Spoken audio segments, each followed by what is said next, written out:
Então, eu gostaria de compartilhar com vocês hoje uma experiência vivida por um rei do passado, rei da Babilônia, chamado Nabucodonosor. E ele teve uma experiência da qual participou também Daniel, que fora transportado de Judá durante o período da invasão da Babilônia. Esse texto fala sobre um sonho deste rei, e ele estava angustiado porque não havia quem interpretasse o seu sonho. Ele chegou a ser tão radical que ele mandou eliminar todos os magos e videntes e intérpretes da Babilônia, por conta de não terem a capacidade de identificar e interpretar o seu sonho. Mas Daniel, na presença de Deus, percebeu que isso poderia ser diferente. E foi lá e apresentou-se a ele para interpretar o seu sonho. Com isso, ele salvou também da morte todos os demais que seriam executados. Porque o rei Nabucodonosor entendeu que aquela interpretação do Daniel era verdadeira. E é esse contexto aí que vai servir de base para a gente hoje pensar sobre as coisas que estão no nosso coração e que a palavra de Deus nos revela, nos mostra, e como isso pode mudar o rumo das nossas vidas. Então eu gostaria de abrir com vocês aí o capítulo 1 de Daniel, primeiro capítulo de Daniel aí. É quando começa a narrativa sobre o livro de Daniel. Capítulo 1, vou ler aqui 5 versículos para você. No ano 3º do reinado de Jeoaquim, rei de Judá, veio Nabucodonosor, rei da Babilônia, a Jerusalém e a sitiou. Então significa que esse Nabucodonosor sitiou a cidade de Jerusalém, ou seja, cercou a cidade de Jerusalém, invadiu a cidade de Jerusalém, dominou a cidade de Jerusalém. Verso 2. O Senhor lhe entregou nas mãos a Joaquim, rei de Judá, e alguns dos utensílios da casa de Deus. A estes levou-os para a terra de Sinar, para a casa do seu Deus, e os pôs na casa do tesouro do seu Deus. Então, Nabucodonosor saqueou-lhe, levou para a sua terra, né?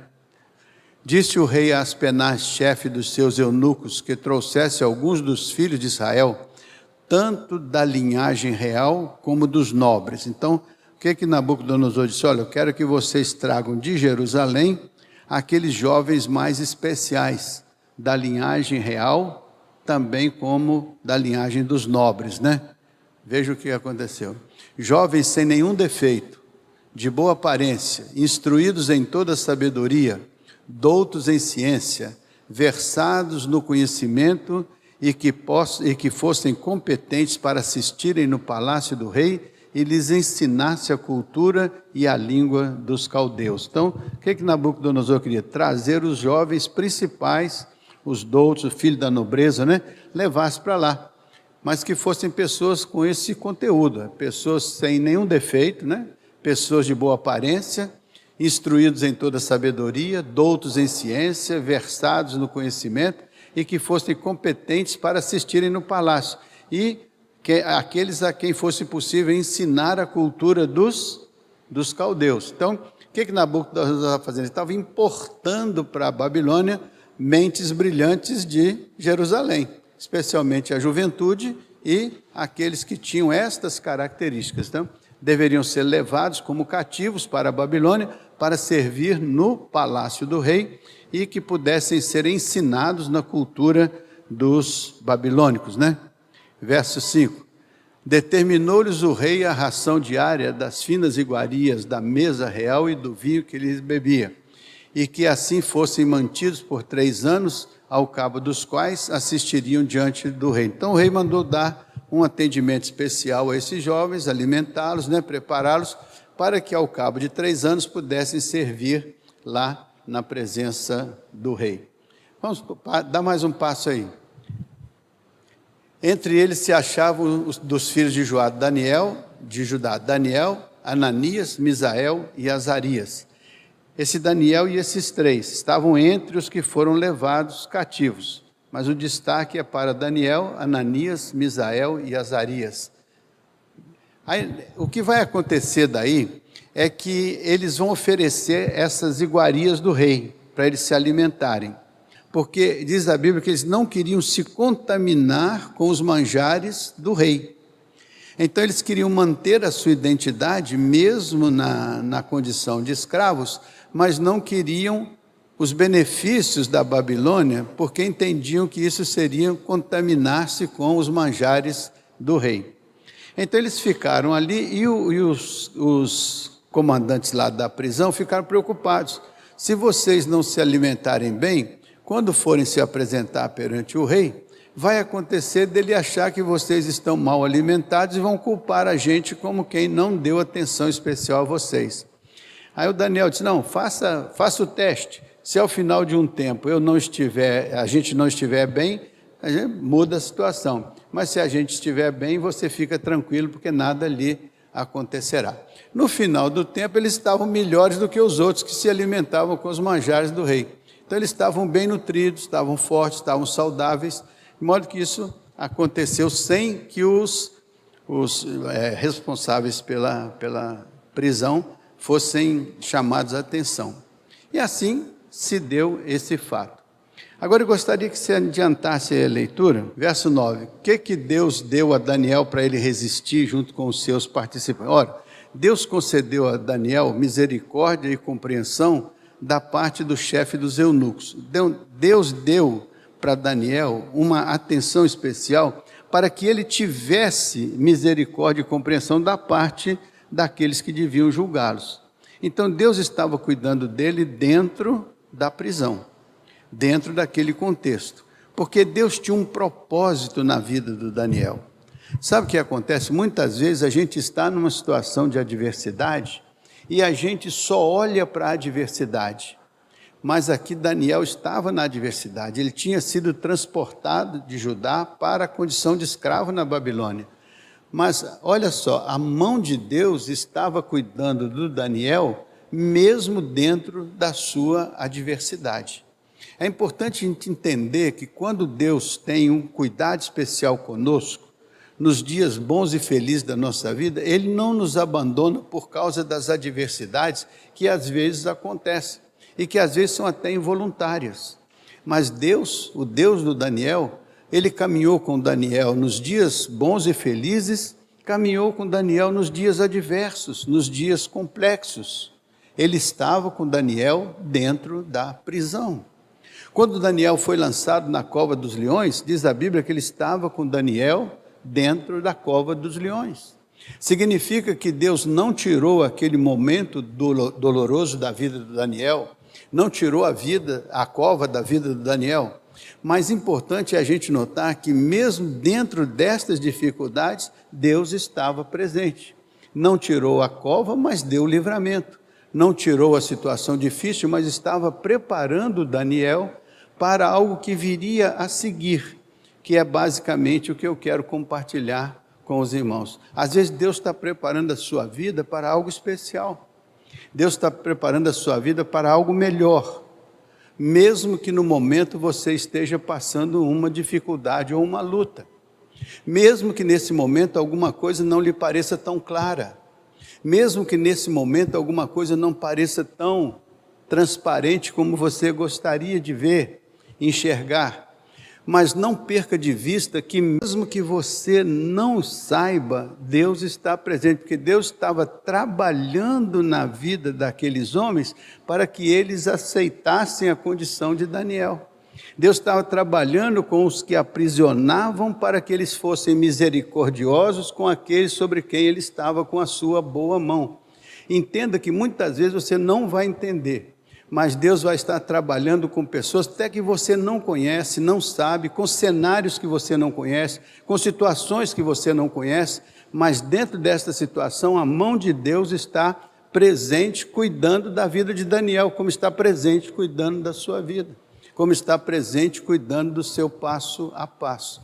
Por isso que muitas vezes você vai pensar que deu sorte por causa de alguma coisa, mas na verdade, se você for sensível espiritualmente, você vai perceber que a mão de Deus estava construindo alguma coisa que vinha trazer para você algo que você precisava, tinha que experimentar, mas não sabia como, mas não foi sorte que você deu, foi Deus que lhe abençoou, porque Ele sabe a sua realidade, ainda que você não o perceba dentro da sua realidade. Por isso que é importante você viver pela fé. Quando a gente vive pela fé, a gente vê o invisível. Aí as coisas que acontecem não são fruto do acaso, porque a Bíblia diz que todas as coisas no seu conjunto contribuem para o bem daqueles que amam a Deus e são chamados pelo seu decreto.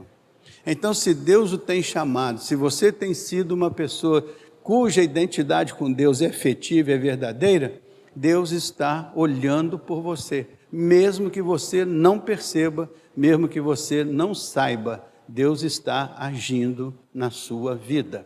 Isso significa que nós dizemos muito comumente, Deus está no controle, mesmo que a gente não saiba como, nem quando, nem de que maneira, mas é por isso que vivemos pela fé. Se vivêssemos por vista, saberíamos o que está acontecendo, mas como não sabemos, significa que temos que viver pela fé e acreditar que Deus está no controle da sua vida, da minha vida, da nossa vida. Então, o que aconteceu então nesse contexto que Daniel está preso? Vai acontecer algo especial e algo diferente. O rei vai ter um sonho. Nesse contexto, nesse cenário, o rei vai ter um sonho. Quando o rei tem esse sonho, ele vai chamar os seus intérpretes para interpretar para ele o significado. Só que nenhum dos seus conterrâneos lá, dos seus intérpretes, conseguiam, porque ele criou uma situação complicada para os intérpretes. Ele criou uma situação assim, eu quero que vocês me digam o sonho que eu tive e depois que vocês interpretem. Ou seja, não vou contar o meu sonho. Vocês vão ter que me dizer o que eu sonhei para ver se bate e depois vocês vão interpretar. Aí os parceiros dele disseram assim, não é possível acontecer isso.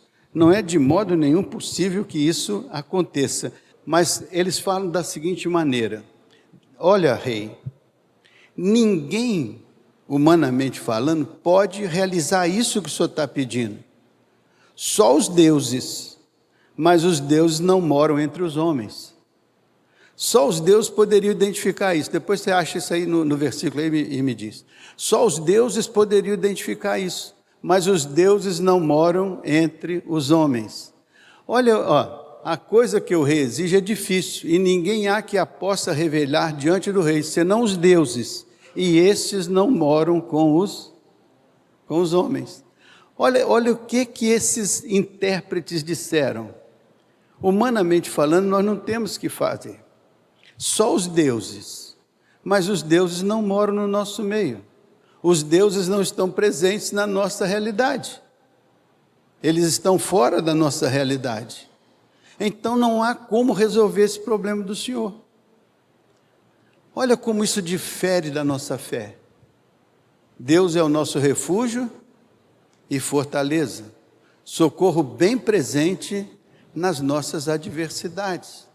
Quando Jesus nasceu, disse dele que um dos seus nomes seria Emanuel, que quer dizer Deus conosco. Deus amou o mundo de tal maneira que deu seu Filho unigênito. Ele veio para o que era seu, e os seus não o receberam, mas a todos quantos o receberam, deu-lhes o poder de serem feitos filhos de Deus. Por isso que a Bíblia diz, o Espírito do Senhor comunica com o nosso Espírito que somos filhos de Deus. Espírito, nosso corpo é a morada de Deus em Espírito. Jesus disse para os discípulos dele, eu e meu Pai viremos para vós e faremos em vós morada.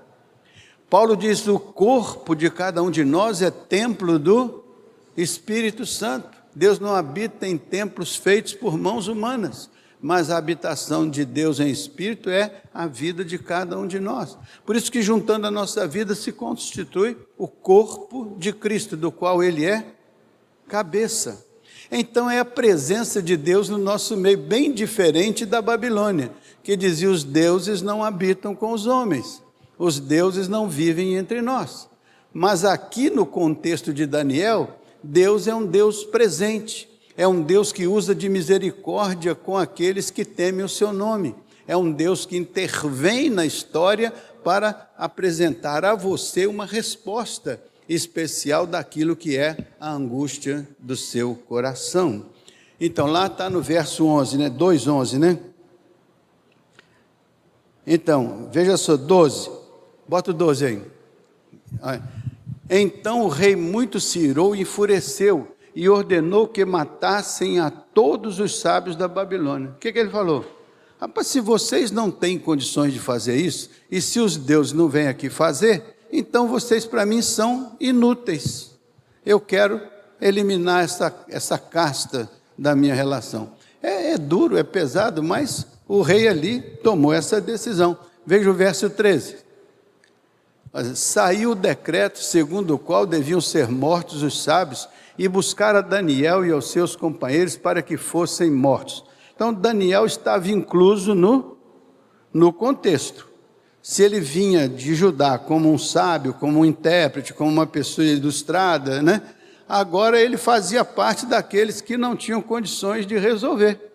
Fazia parte dessa comitiva que vai para a vala. Daniel estava junto, né? Seus companheiros que fossem mortos também. Veja só o verso 14. Então Daniel falou avisada e prudentemente. Outra coisa importante na vida de cada um de nós é que tudo que formos fazer tem que ter uma prudência.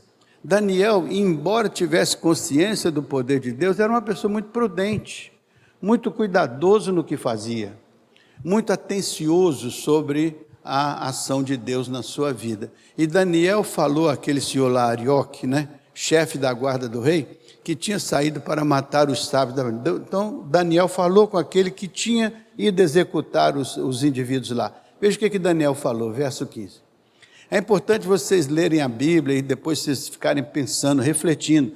Por que quando eu estou pregando aqui, eu faço questão de colocar o texto, para vocês verem que o texto está ali escrito. Aí você tem que interpretar o texto, tem que entender o texto, né?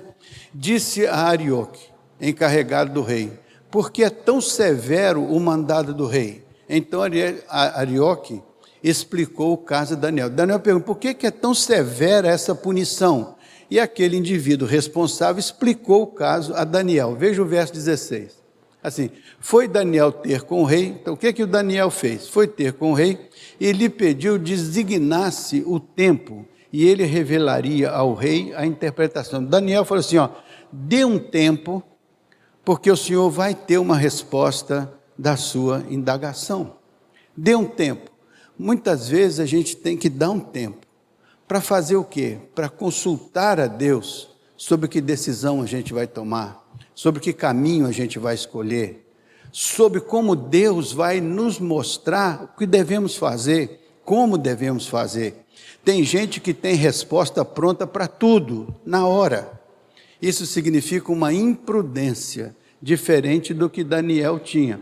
Por isso que às vezes é preciso parar, é preciso refletir, é preciso orar, é preciso buscar uma compreensão vinda da parte de Deus, para que você, ao falar, fale com a sabedoria do alto, fale com o entendimento procedente de Deus, e não com a carnalidade natural dos seus hábitos. Muitas vezes a gente fala carnalmente, a opinião da gente, mas antes de tudo tem que fazer como Daniel, ter prudência e buscar a palavra de Deus, a opinião de Deus. O que Deus pensa sobre isso? Se Deus estivesse aqui no nosso lugar, o que Ele faria? Aliás, tem um livro muito interessante de Carlos Sheldon que diz, o título é Em Seus Passos, o que faria Jesus? Indo sobre a ação de Jesus, você pode avaliar a sua própria ação. Isso lhe dá a oportunidade de refletir, de pensar com prudência, né?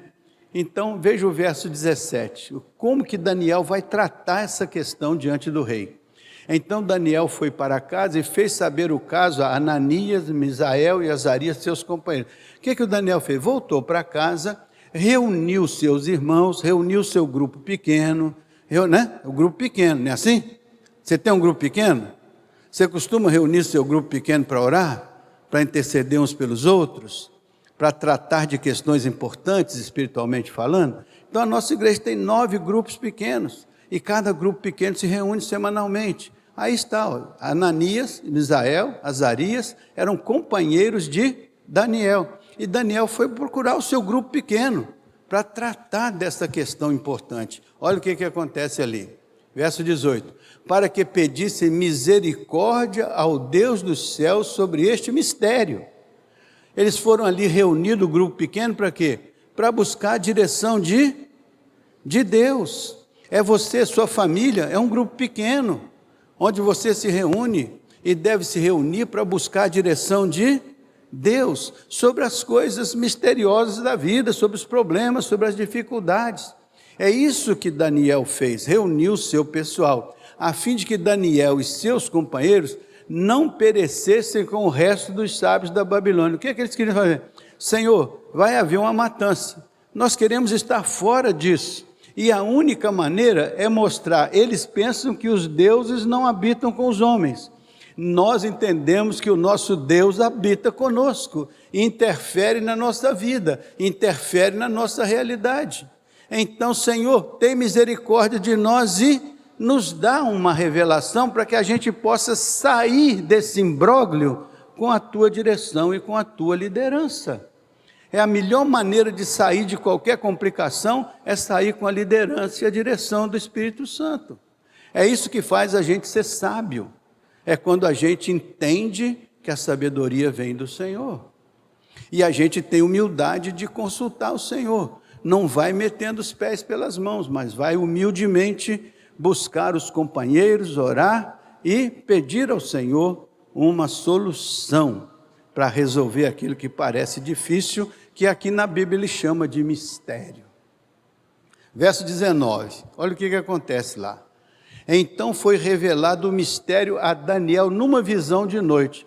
Aquilo que era um mistério incompreensível, por causa da oração, por causa da busca da identidade com Deus, a junção dos companheiros na oração. Então Deus revela ao Daniel, durante a noite, numa visão, aquele mistério. Daniel então bendisse o Deus do...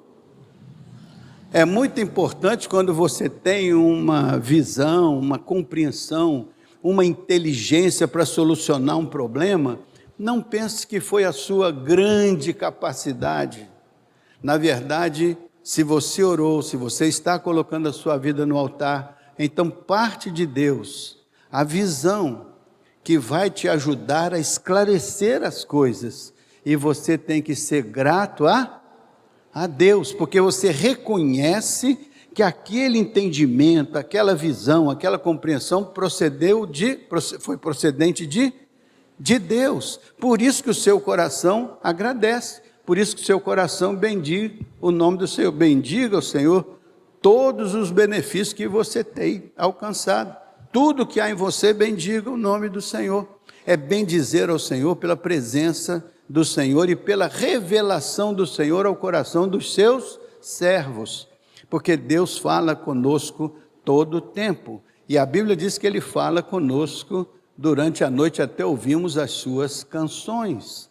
Veja o verso 20, olha, disse Daniel, seja bendito o nome de Deus, de eternidade. Então Daniel não estava fazendo nada aleatoriamente, Daniel estava fazendo algo que honrava e glorificava o nome de Deus. Muitas vezes queremos fazer coisas que honram o nome disso ou daquilo, ou daquela situação, ou daquela outra situação, e nos distanciamos deste referencial que é decisivo na vida do crente, que é o Senhor Deus de eternidade em eternidade. Não é o Deus de um momento, não é o Deus de uma situação, não é o Deus é o Deus da eternidade, portanto que tudo que acontece está debaixo da sua vista, do seu controle eterno, porque a Bíblia diz que Ele colocará o ponto final na história. Então, ele bendiz o nome do Deus, porque dele é a sabedoria e Então Daniel sabia que a sabedoria que ele precisava para aquele confronto com o rei era uma sabedoria procedente de Deus. Não era uma sabedoria da organização do meu QI ou qualquer coisa semelhante.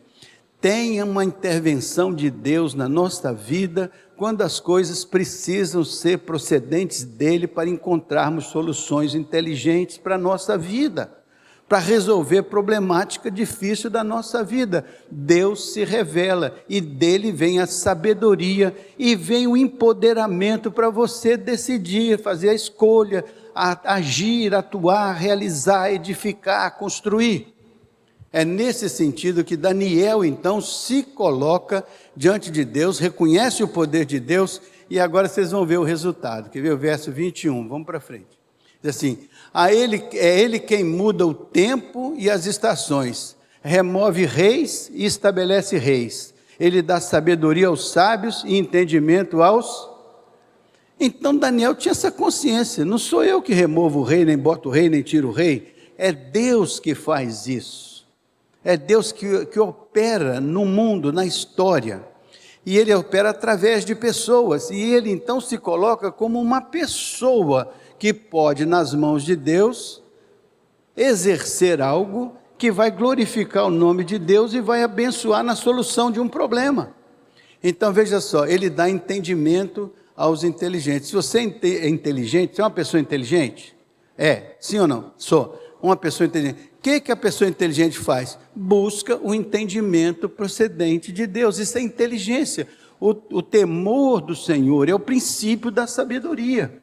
Então levar Deus em consideração nas suas ações, nas suas atitudes, é algo inteligente, é algo sábio. E é isso que Daniel nos ensina. Ele tinha que enfrentar um problema, mas ele está se preparando para enfrentar o problema.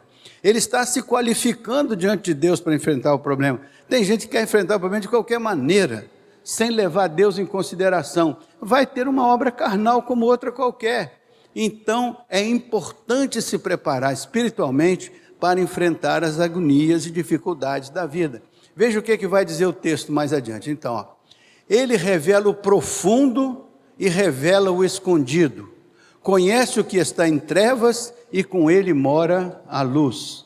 Então está falando de um Deus que tem acesso ao que está no recôndito. É um Deus que tem acesso ao que não está visível. É um Deus que tem acesso ao profundo. É um Deus que trabalha nas trevas para trazer a luz. Então nosso Deus é um Deus que nos ajuda a ter clarividência, entendimento, compreensão das coisas. Porque a sabedoria que vem dele é a sabedoria que vem do alto. Não é a sabedoria animal, terrena e diabólica. É a sabedoria que desce do céu, cheia de bons frutos. Ela procede do Pai das luzes, em quem não há mudança nem sombra de variação. É ela que nos conduz na solução da problemática da vida. Veja o verso 23. Olha só. A ti, ó Deus de meus pais. Olha, interessante que Daniel faz referência ao Deus dos seus verdadeiro, na família. Olha, uma família abençoada pode criar seus filhos no contexto espiritual e mais adiante aquele filho vai dizer: eu conheço o Deus dos meus pais, eu te rendo graças e eu te louvo. Por isso que é o Deus de geração em geração. Uma igreja então deve ser cuidadosa em ensinar a palavra nesta geração, para que esta geração ensine a próxima geração, para que a nova geração ensine a próxima geração e assim sucessivamente, para que todos possam dizer que ensinamos a criança no caminho que ela deve andar e até quando ela envelhecer ela não se desviará, porque ela aprendeu os alicerces, os fundamentos, e não somente aprendeu teoricamente, mas aprendeu na relação com o Altíssimo, na oração, na identidade com Deus. É como Jó dizia, né? Antes eu te conhecia de ouvir falar, mas hoje os meus olhos te veem. Então é nisso que Daniel se baseava, os Deus dos meus pais, eu te rendo graças, eu te louvo, porque tu me deste sabedoria e poder. É Deus que dá a sabedoria e o poder, mas quando você quer receber dele a sabedoria e o poder, porque ele não empurra a sabedoria dele para dentro da sua cabeça de qualquer maneira. Ele vai fazer a sabedoria dele reinar na sua mente a hora que você o buscar de todo o seu coração. A Bíblia diz: buscar-me-eis e me achareis, quando me buscardes de todo o vosso coração. É importante que ele está à porta e bate. Se você abrir, ele entra e traz a ceia dele para dentro da sua mesa. E a ceia dele é a bênção da sabedoria, do poder que ele trouxe para dentro da vida do Daniel. E agora me fizeste saber o que te pedimos, porque nos fizeste saber este caso do rei. Ou seja, eu pedi a Deus a sabedoria para fazer aquilo que o rei precisa. Eu não estou indo lá como um sábio, não estou indo lá como o bambambam do negócio, eu estou indo lá humildemente como aquele que o Senhor instruiu para ir lá resolver uma dificuldade. E olhe, quando Daniel resolve aquela dificuldade para livrar a sua vida da matança, ele livra todos os demais. Então, quando você faz a coisa certa do ponto de vista de Deus e você é abençoado, você abençoa um mundo de gente ao seu redor. Uma igreja, por ser abençoada pelo Senhor, ela abençoa um mundo de gente ao redor. Quantos familiares vocês têm, pelos quais vocês oram, pelos quais você intercede? Quantas pessoas estão ligadas a vocês, pelos quais você ora? Quantos colegas de trabalho, quantos amigos? Olha, o mundo de gente que estando ligados a vocês, são abençoados por causa da vida espiritual de vocês, por causa da dependência de Deus de vocês, porque vocês se tornam canais de bênçãos, não é verdade? Faz sentido? Veja lá então, verso 24. Por isso Daniel foi ter com aquele mesmo senhor lá que ia matar os indivíduos, ao qual o rei tinha constituído para exterminar os sábios da Babilônia. Entrou e lhe disse: não mates os sábios da Babilônia, introduze-me na presença do rei e revelarei ao rei a interpretação. Aqui, meus irmãos, uma lição fantástica. O que o Daniel podia fazer? Tudo de deuses estranhos, tudo de falsos deuses. Agora é hora de matar essa cambada todinha para livrar o mundo disso aí. Foi isso que ele fez? Por que ele não fez? Porque ele era um homem sensível, sensato. O outro tinha uma religião diferente, pensava diferente, mas era um ser humano como ele, e que tinha possibilidade de um dia se converter ao Deus verdadeiro, porque Deus é que dá a vida, é que tira a vida. O homem deve respeitar esse princípio divino. Então o que aconteceu lá? Olha, peço você que não mate aqueles homens como você está determinado a matar, mas peça ao rei para me dar a chance de entrar na presença dele, para ver se o que eu tenho a fazer lá pode resolver esse problema do rei e desse pessoal. É bom quando a sua vida é resposta de oração para resolver problema seu, de A, de B, de C, de todo mundo ao seu redor. Que bom quando a nossa vida é um canal de bênçãos para problema para as pessoas, né? Veja só o verso 25. Então Arioco depressa introduziu Daniel na presença do rei e lhe disse: achei um dentre os filhos dos cativos de Judá, o qual revelará ao rei a interpretação. Então olha só, Daniel não era um cativo? Agora olha só como Deus faz. Ele vai pegar esse cativo, vai usar toda essa estrutura complexa e vai levar esse cativo à presença do rei, para mostrar ao rei que os deuses deles não moravam com os homens, mas o Deus de Daniel mora com Daniel. O seu Deus mora com você. Ele não é um Deus distante, um velho barbudo navegando numa nuvem qualquer. Ele é Deus conosco. Ainda que nós estejamos passando por dificuldades, andando pelos vales da sombra da morte, Ele está conosco. E Ele vai conosco não somente ao longo da nossa jornada aqui, como habitaremos com Ele por toda a eternidade. Verso 26, veja lá, olha só que coisa linda. Respondeu o rei e disse a Daniel, cujo nome era Beltesazar. O nome do Daniel, quando ele chegou lá, foi mudado para Beltesazar, né? podes tu fazer-me saber o que vi no sonho e a sua interpretação? Então o rei pergunta para ele, você pode fazer isso? Que eu pedi aos meus sábios lá, e eles não puderam fazer, você pode fazer? Olha a resposta de Daniel. Respondeu Daniel na presença do rei e disse, o mistério que o rei exige, nem encantadores, nem magos, nem astrólogos o podem revelar ao rei. Ou seja, confirmo o que os seus sábios disseram, ninguém pode revelar ao rei. Agora veja o segredo, verso 28. Mas há um Deus no céu, presta atenção, há um Deus no céu, o qual revela os mistérios, pois fez saber ao rei Nabucodonosor o que há de ser nos últimos dias, o teu sonho e as visões da tua cabeça quando estavas no leito. São estas as revelações. Então ele diz assim, ninguém pode, mas há um Deus no céu, o qual revela os mistérios. Agora, vá vendo o desdobramento, verso 29. Olha que mensagem linda está na palavra de Deus. Estando tu, ó rei, no teu leito, surgiram-te pensamentos a respeito do que há de ser depois disto. Aquele, pois, que revela mistérios, te revelou o que há de ser. Então ele está dizendo que Deus revelou, não foi Daniel. Daniel só se sentia naquele momento um instrumento de uma obra divina. Deus estava fazendo algo. Não pense que é você.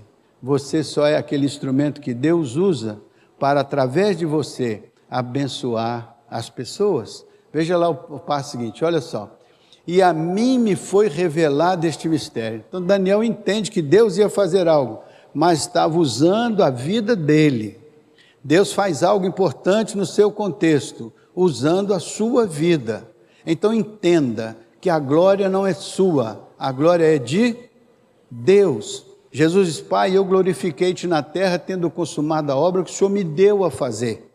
Entenda que Deus quer fazer algo especial na sua vida e através da sua vida, para que o nome dele seja glorificado. Não porque haja em mim mais sabedoria do que em todos os viventes. Daniel diz, Deus me revelou esse mistério, não porque haja em mim mais sabedoria do que todos os viventes, mas para que a interpretação se fizesse saber ao rei e para que entendesses as cogitações da tua mente. Olha que coisa está aí. Olha isso aí.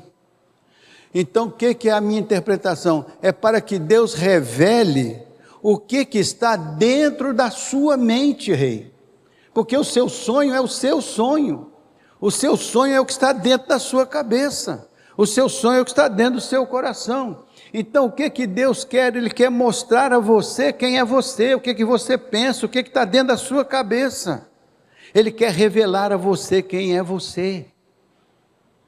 E Ele está usando a minha vida para te ajudar a trazer para você uma compreensão de algo que você precisa compreender e entender. Por isso que a Bíblia diz que a palavra de Deus é como uma espada penetrante, que vai até o fundo da nossa alma, lá na medula, lá dentro do nosso recôndito, e serve para trazer de dentro para fora as intenções do nosso coração. Então a palavra de Deus é uma palavra que revela quem nós somos. A palavra de Deus revela os nossos pensamentos. A palavra de Deus revela os nossos sentimentos. A palavra de Deus revela as nossas motivações. A palavra de Deus traz de dentro para fora aquilo que está escondido lá no nosso coração, na nossa mente, para que nós tenhamos consciência disso e para que nós possamos resolver aquilo que tira o nosso sono, aquilo que perturba a nossa vida, aquilo que cria dificuldades. O rei estava com dificuldade, com sono perturbado lá, né? Então, as cogitações da mente, veja só o verso 31. E tu, ó rei, estavas vendo, e eis que aqui grande estátua, esta que era imensa e de extraordinário esplendor, estava em pé diante de ti, e a sua aparência era terrível. Então agora Daniel vai dizer, o seu sonho é esse aqui, ó. Você está sonhando numa estátua grande, uma coisa grande, esplendorosa, grandiosa. Veja só o que mais vai adiante. A cabeça era de fino ouro, o peito e os braços de prata, o ventre e os quadris de bronze.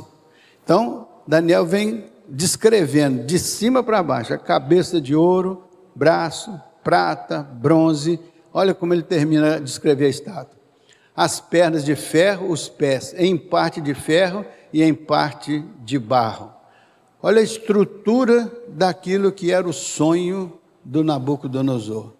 Verso seguinte: quando estavas olhando, olha só, uma pedra foi cortada sem auxílio de mãos, feriu a estátua nos pés de ferro e de barro e os esmiuçou.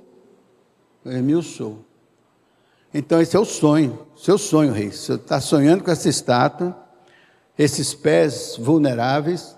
Veio uma pedra cortada de onde não se sabe e bateu nesses pés, esmiuçou esses pés.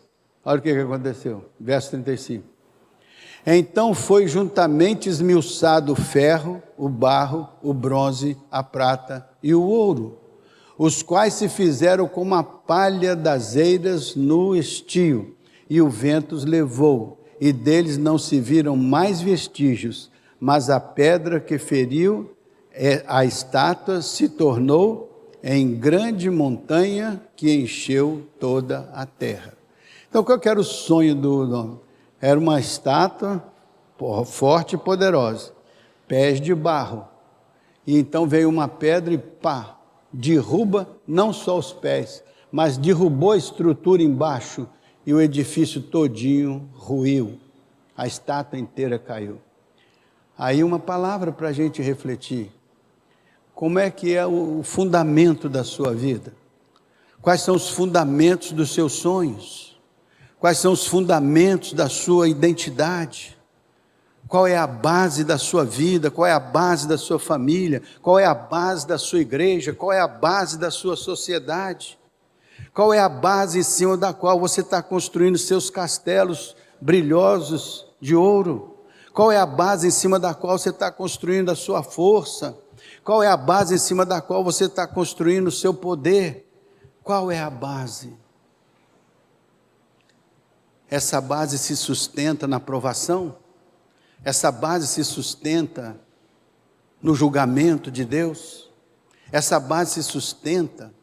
Foi exatamente na hora que ele constrói aquela estátua que ele mostra a vulnerabilidade da sustentação de tudo aquilo. E então vem uma pedra, derruba e tudo se destrói. Veja o que acontece depois. Verso 36, este é o sonho e também a sua interpretação, diremos ao rei. Então veja lá o que acontece, verso seguinte: tu, ó rei, rei dos reis, o rei de reis, a quem o Deus do céu conferiu o reino, porque não é toda autoridade, não é dada pelo Senhor? Então ele conferiu ao rei, Deus dos céus, conferiu o reino, o poder, a força e a glória. Foi Deus que conferiu, porque toda autoridade vem do Senhor. Ninguém pode dizer de mim mesmo eu tenho autoridade. Grande dificuldade é quando os poderosos querem excluir Deus por conta de garantir que a autoridade é sua. Não respeitam o Deus poderoso da criação. Então o que acontece? Olha lá o verso 37.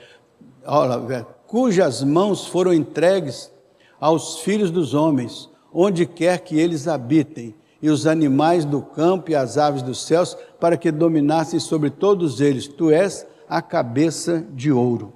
Então pronto, Daniel vai dizer, você é a cabeça de ouro. Mas veja o que vem depois da cabeça de ouro.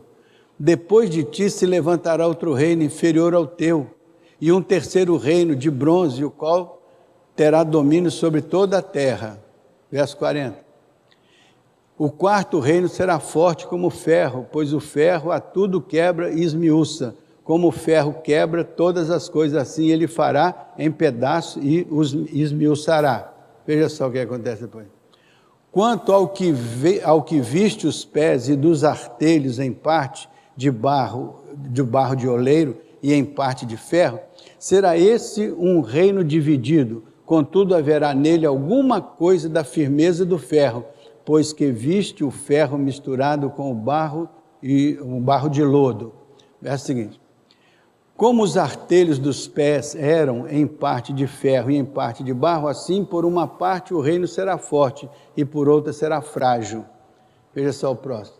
Quanto ao que viste no reino misturado com o barro do lodo, misturar-se-ão mediante casamento, mas não se ligarão um ao outro, assim como o ferro não se mistura com o barro. Verso seguinte. Mas nos dias destes reis, o Deus dos céus, olha só, no dia destes reinos, o Deus do céu suscitará um reino que não será jamais destruído. Este reino não passará a outro povo, esmiuçará e consumirá todos estes reinos, mas ele mesmo subsistirá para sempre. De quem é esse reino? De quem é esse reino? De quem? Esse é o reino do Senhor. Esse é o reino de Deus. Ele terá prevalência sobre todos os demais reinos, ainda que no final pareça algum que ainda vai se manter. Mas Deus é o Senhor poderoso da criação. Do Senhor é a terra e a sua, repita para mim, do Senhor é a terra e a sua plenitude, o mundo e aqueles que nele habitam. Então, o Senhor tem a exclusividade de todas as coisas. Mas a Bíblia diz, a terra ele a deu aos filhos dos homens. Lá no Éden, ele entregou a terra nas nossas mãos e disse para nós a administrarmos com inteligência e sabedoria. Nós demos ouvidos ao maligno, e até hoje ainda ouvimos o maligno em muitas coisas, e deixamos de fazer o que é a revelação do Deus Altíssimo. Buscai primeiro o reino de Deus e a sua justiça, fazer a coisa certa do ponto de vista de Deus, e todas as demais coisas serão acrescentadas. É importante essa compreensão. Vem esse reino, que não passará a outro povo, é o reino de Deus. Quer queiramos, quer não queiramos, toda língua confessará, e todo joelho se dobrará diante da autoridade do Rei dos Reis, Senhor dos Senhores. Então você pertence ao reino de Deus. Entenda que você é servo do Deus Altíssimo. Entenda-se como Daniel, apenas como alguém que anuncia o Deus poderoso da criação, como alguém que mostra que há um Deus acima e além das circunstâncias humanas, que descartar Deus não é sinônimo de viver sem limites. Descartar Deus é assinar uma sentença de morte, porque será destruído o reino que você pode estar criando ou que alguém possa estar criando, porque o Deus poderoso da criação não se deixa enganar. Ele é o Deus poderoso da criação. Portanto, sejamos sensíveis como Daniel. Busquemos a orientação de Deus, o cuidado de Deus. Bota o próximo verso aí, acho que eu já terminei, né? Como vistes que do monte foi cortada uma pedra sem auxílio de mão, e ela esmiuçou o ferro, o bronze, o barro, a prata, o ouro, o grande Deus fez saber ao rei que há de ser futuramente certo, é o sonho, e fiel à sua interpretação. Então, o grande Deus foi que fez você saber essa interpretação. Você não sabe nem de onde saiu a pedra, mas Deus está te dizendo, isso é verdadeiro, isso é fiel. Verso 46. Então o rei Nabucodonosor se inclinou e se prostrou rosto em terra perante Daniel e ordenou que lhe fizesse oferta de manjares e suaves perfumes. O que aquele rei fez? Ele permaneceu na sua incredulidade, ele permaneceu na sua arrogância. A Bíblia diz que ele se inclinou perante o Daniel. Veja o que acontece no verso 47. Disse o rei a Daniel, certamente o vosso Deus é o Deus dos deuses e o Senhor dos reis e o revelador de mistérios, pois pudeste revelar este mistério. E o último verso aí. Então o rei engrandeceu a Daniel e lhe deu muitos e grandes presentes, e o pôs por governador de toda a província da Babilônia, como também o fez chefe supremo de todos os sábios da Babilônia. Então Deus honrou Daniel pela sua fidelidade, pela sua dependência de Deus, pelo seu comprometimento com Deus. Olha o que Deus fez. Abençoou aquele rei, dando-lhe uma oportunidade de reconstituir a sua compreensão de Deus. E diz que o Deus do Daniel era o Deus dos deuses, era o Deus presente na história e na presença de todos nós. Espero que essa história aí ajude você a compreender que você faz parte de um reino cujo Deus poderoso está conduzindo a história, mesmo que aparentemente você esteja na prisão, ou em dificuldade, ou incompreensivelmente numa situação que você não controla e não domina. Você crê nisso? Então diga amém. Milhares de pessoas estão ouvindo isso aqui. Mas muitas pessoas perguntam todo dia: onde é essa igreja? De onde é essa igreja? De onde é essa igreja? Esta igreja é a Igreja Batista Alvorada, em Fortaleza, no estado do Ceará. Fica na Avenida Padre Antônio Tomás, em frente ao Hospital Batista de Fortaleza. Se você mora em Fortaleza, não tem alguma igreja, está desorientado na sua relação com qualquer comunidade evangélica, venha nos visitar, venha nos conhecer, venha estar conosco durante os cultos que realizamos aqui.